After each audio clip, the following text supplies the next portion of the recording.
ঝেড়ে ফেলে দিন। আপনার অতীতে কি ছিল সেগুলো দেখার দরকার নেই। আপনি একজন জুলুমকারী ছিলেন, ব্যভিচারে লিপ্ত ছিলেন। চুরি করতেন, মিথ্যা বলতেন, গীবত করতেন, পরনিন্দা করতেন। আপনি যাই ছিলেন, যত পাপী ছিলেন না কেন, যা আপনার আমলনামায় লেখা হয়েছে, মনে রাখবেন তার চাইতেও বিশাল আপনার রবের ক্ষমা। ইসলামের সবচেয়ে বড় সৌন্দর্য হল এখানে কারো অতীত দেখা যায় না। তওবা করুন, আল্লাহর কাছে মন থেকে ক্ষমা চান, হীনমন্যতায় ভুগবেন না। আপনি দিনের পথে এসেছেন।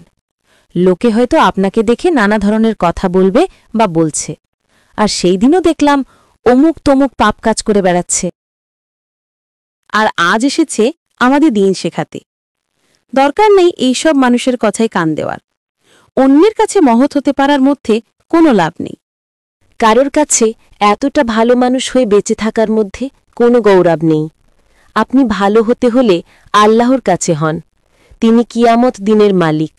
আপনি যখন অন্যের সাথে ঝগড়ায় লিপ্ত হবেন, কাউকে গালি দিচ্ছেন, তখন ভাবুন আল্লাহ তাআলা দেখছেন এবং ফেরেশতারা সবকিছুই লিখছেন।